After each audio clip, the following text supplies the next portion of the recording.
अब तक हमने देखा कि अभिक और अंजलि लाइब्रेरी चले गए थे। लाइब्रेरी जाकर अंजलि अभिक का पढ़ाई को लेकर मजाक बनाती है तो अभिक अपना पूरा सिलेबस कंप्लीट होने वाली बात कहता है, जिसके बाद अंजलि अभिक से बायो के काफी सवाल पूछती है, जिसका अभिक ठीक ठीक जवाब देकर सपने काम में लग जाता है और अंजलि भी टेस्ट में फर्स्ट आने वाली बात को दिमाग में रखकर पढ़ती है और छुट्टी में दोनों साथी लाइब्रेरी से बाहर आ जाते हैं, जिन्हें साथ में देखकर स्कूल के स्टूडेंट्स कुछ खास खुश नहीं थे। अब आगे लाइब्रेरी से आने के बाद अंजलि चुपचाप ही बिना किसी के पास जाए या बिना किसी की बात सुने अपनी कार में बैठ जाती है और ड्राइवर भी का तुरंत ही लेकर निकल जाता। उधर अभिक अंजलि के जाने के बाद स्कूल में किसी को ढूंढने लगता है। तभी अभिक को खुद के पीछे से आवाज आती है, मुझे ढूंढ रहा है क्या? अभिक अपने पीछे से आती आवाज को सुनकर मुस्कुरा कर पीछे मुड़ता है तो वहाँ तुषार खड़ा था। वह भी अभिक को देखकर मुस्कुराने लगता है तो अभिक भी तुषार के पास जाता हुआ तुषार की बात का जवाब देते हुए बोला, हाँ तुझे ही ढूंढ रहा था। अभिक की बात सुनकर तुषार एक शरारती मुस्कान को देते हुए बोला, अरे भाई तू मुझे क्यों ढूंढ रहा था जब तेरे साथ आज दिन भर स्कूल की ब्यूटी क्वीन थी। तुषार की बात सुनकर अभिक बोला, कहना क्या चाहता था है? अभिक की बात सुनकर तुषार अभिक को सारी बात समझाते हुए बोला, मुझे लगा कि आज तुझे वैद्य जी के पास नहीं जाना है, तुझे तो घर जाकर सामान पैक करना है, तो तू मेरे साथ ही घर चलेगा। लेकिन जब मुझे ध्यान आया कि तू आज हमारे स्कूल की ब्यूटी क्वीन के साथ है तो फिर मुझे लगा कि तू शायद मुझे याद ना करे। तुषार की बात सुनकर अभिक तुषार के गले में हाथ डालते हुए बोला, अरे यार तुषार कैसी बातें कर रहा है तू? तुझे पता है ना कि मैं किसी लड़की के चक्कर में नहीं पड़ता और वैसे भी मैं ऐसा नहीं हूँ जो किसी लड़की के चक्कर में अपने भाई को भूल जाऊँ। इतना कहकर अभिक तुषार को देखने लगता है। तभी तुषार अभिक की बात सुनकर बोला, हाँ भाई मुझे पता है कि तू लड़कियों के चक्कर में नहीं पड़ता, लेकिन अंजलि जैसी ब्यूटी विद ब्रेन को देखकर कौन दीवाना या लट्टू नहीं होगा। तुषार की बात सुनकर अभिक हंसते हुए बोला, देख मैं तो नहीं हुआ दीवाना या लट्टू जो भी है। अभिक की बात सुनकर तुषार भी हंस देता है और हंसते हुए कहता है, अरे यार इसमें मेरी गलती थोड़ी ना है। तुझे पता है अगर मैं तेरी जगह होता तो कब का अंजलि को मना लेता, और वैसे भी अब तो तू हैंडसम भी है और इंटेलिजेंट भी, तो तुझे वह क्यों ही मना करेगी। तुषार अपनी बात पूरी करके अभिक को देखने लगता है और अभिक भी तुषार को देखकर हंसना शुरू कर देता है। हंसते हंसते ही अभिक तुषार से बोला, चल तो ठीक है, अब की बार तू ले ले अंजलि के साथ जाने का मौका। कल मेरी जगह क्विज कंपटीशन के लिए तू ही दिल्ली चले जाना, ठीक है? अभिक की बात सुनकर तुषार झूठे का डर दिखाते हुए बोला, नहीं भाई नहीं, मुझे कहीं नहीं जाना और ना ही मुझे कोई मौका चाहिए। तुम्हारा मौका और कंपटीशन तुम्हें ही मुबारक। हाँ हाँ। तुषार के इतना कहते ही दोनों ही खुलकर हंसने लगते हैं। अभिक और तुषार दोनों हंसते हुए स्कूल गेट की तरफ आ जाते हैं, जहाँ सभी बच्चे स्कूल से बाहर जा रहे थे और वहीं वह सब अभिक और तुषार को पागलों की तरह हंसता देखते हैं तो उन दोनों को पागल ही समझते हैं। लेकिन अभिक और तुषार तो इन सभी बातों से बेखबर हंसते हुए ही अपने घर की तरफ जा लेते हैं। दोनों ही इधर उधर की बातें करते हुए अपने अपने रास्ते चले जाते हैं। अभिक भी अपने घर कुछ ही देर में पहुंच जाता है। अनिता जी अभिक को इतनी जल्दी घर देखकर रसोई से एक गिलास पानी लाती है और अभिक को पानी देते हुए पूछती है, अभिक आज इतनी जल्दी घर कैसे आ गए बेटा? आज तुम वैद्य जी के पास नहीं गए, सब ठीक है ना? अभिक अनिता जी की बात सुनकर और उनके चेहरे पर थोड़ी सी चिंता की लकीरें देखकर अनिता जी से बोला, माँ सब ठीक है, बल्कि आज तो मुझे सामान पैक करना है क्योंकि कल हमें स्कूल से ही कॉम्पिटिशन के लिए निकलना होगा, इसलिए मैं छुट्टी होते ही वैद्य जी को 2 दिन की छुट्टी का बोलकर तुरंत ही घर के लिए आ गया। अभिक की बात सुनकर अनिता जी के चेहरे पर आ रही चिंता की लकीरें और भी ज्यादा बढ़ जाती हैं और वह अभिक की चिंता करते हुए बोली, अभिक बेटा तू कल ही दिल्ली जा रहा है? अनिता जी की बात सुनकर अभिक हाँ में गर्दन हिला देता है। अनिता जी अभिक को हाँ में गर्दन हिलाते देख फिर से बोली, लेकिन इतनी जल्दी क्यों, और तू वहाँ अकेला कैसे करेगा, वहाँ अकेला कैसे रहेगा?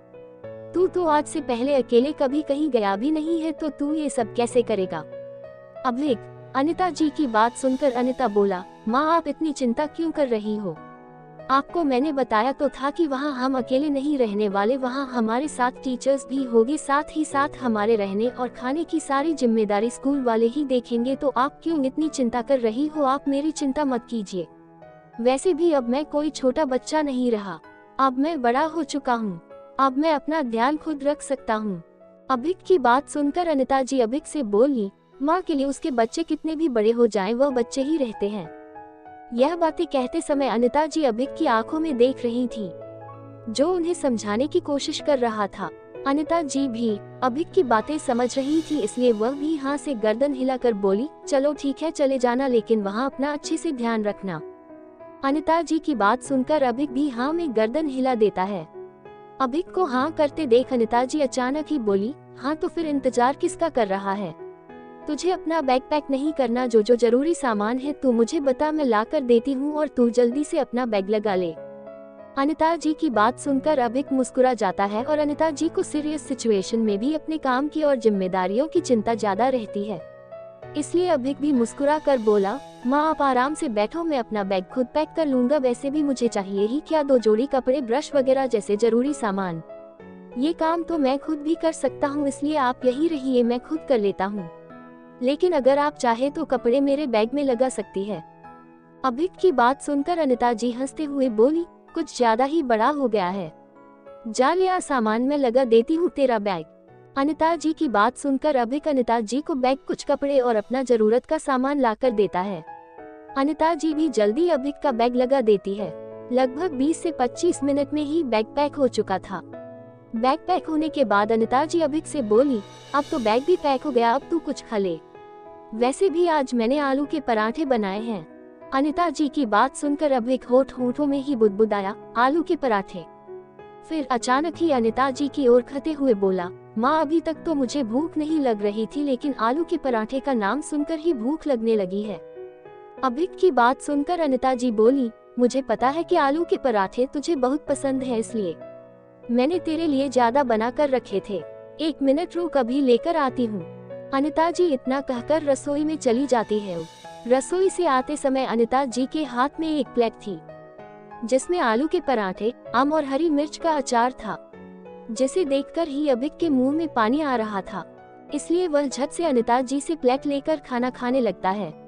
कुछ देर बाद जब अभिक खाना खा लेता है तो अनिता जी अभिक से बोली, अभिक बेटा मेरी माने तो तू कुछ देर सो जा, क्या पता नहीं कल तुझे नई जगह जाकर नींद आए, और वैसे भी जब से तू हॉस्पिटल से आया है तूने ठीक से आराम किया ही नहीं है, बस स्कूल से वैद्य जी के पास, फिर शाम को घर, रात को देर तक पढ़ना, सुबह जल्दी उठना, फिर स्कूल चले जाना। कई दिनों से तू यही तो कर रहा है, अब थोड़ा आराम ही कर ले, सेहत के आराम भी तो लिए जरूरी है। अनिता जी की बात सुनकर अभिक भी बोला, ठीक है माँ, मैं थोड़ी देर सो जाता हूँ, लेकिन आप भी थोड़ा आराम कर लो, आप भी तो दिन रात काम करती रहती हो, आपको भी तो आराम की जरूरत होती है। अभिक इतना कहकर अनिता जी को अपने पास ही पड़ी दूसरी चारपाई पर लेटने के लिए बोल देता है और अनिता जी भी बिना कुछ कहे ही सो जाती हैं। अनिता जी शाम के लगभग 4:30 बजे उठती है और चारपाई से अनिता जी घिरे से सोकर उठकर अभिक को देखती है तो अभिक अभी भी सो ही रहा था।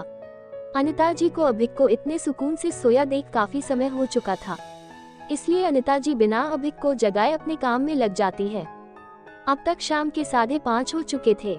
अभिक भी अपनी आंखें खोलता है और उठकर बैठा हो जाता है। फिर वह अनिता जी की काम में थोड़ी सी मदद करता है। रात के 7 बजे के करीब अनिता जी और अभिक दोनों ही खाना खाकर अपना काम करने लगते हैं। तभी अभिक के दिमाग में कुछ आता है और वह अपने कमरे में जाता है और वहां से हरे रंग के ढक्कन की औषधि वाली शीशी लेकर आता है और वह सीधी अनिता जी को देते हुए बोला, माँ ये वही औषधि है जिसे मैंने बनाया था, ये एक शीशी आपके लिए और एक मेरे लिए। इतना कहकर अभिक वह शीशी अनिता जी को पकड़ा देता है। अनिता जी भी अब तक अपना सारा काम कर चुकी थी, इसलिए वह उस शीशी को ले लेती है और एक ही सांस में पी जाती है, लेकिन अगले ही पल अनिता जी को अपने गले में गर्म सा और फिर सीने में जलन सी महसूस होती है, जिसे महसूस करके अनिता जी अभिक से बोली, अभिक ये तो बहुत गर्म है और जलन भी हो रही है।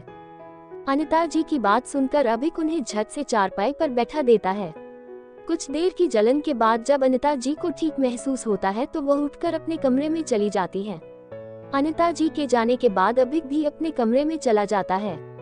अभिक रोज की तरह ही कमरे में जाकर मेडिटेशन और कल्टिवेशन करके सो जाता है। मेडिटेशन और कल्टिवेशन तो जैसे अब अभिक की गी का हिस्सा बन चुके थे। वह कुछ भी भूल जाता, लेकिन कल्टिवेशन और मेडिटेशन करना नहीं भूलता था।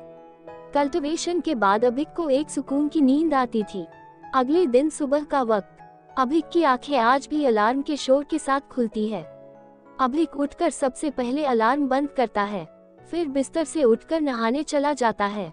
अभिक आज नहाकर स्कूल की ड्रेस नहीं पहनता क्योंकि अभिक ने वह ड्रेस क्विज कंपटीशन में पहनने के लिए अपने बैग में रख ली थी। आज अभिक ने एक व्हाइट कैजुअल शर्ट और ब्लैक कलर के पैंट्स पहने थे।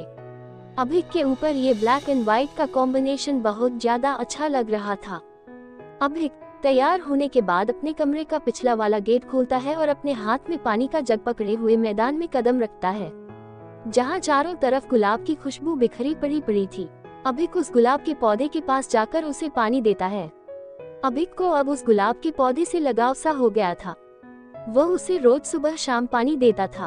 अब अभिक 2 दिन के लिए बाहर जा रहा था तो उसे उस पौधे की चिंता हो रही थी। कुछ देर बाद अभिक अपने कमरे में आकर पिछला गेट बंद कर लेता है और नीचे अनिता जी के पास चला जाता है। अब क्या होगा आगे? क्या करेगी अंजलि? कैसी रहेगी यह ट्रिप?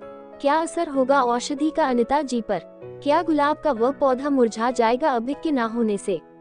अपने इन्हीं सभी सवालों के जवाब जानने के लिए देखते रहिए द मिस्टीरियस मैन, सिर्फ आपके अपने YouTube चैनल पर।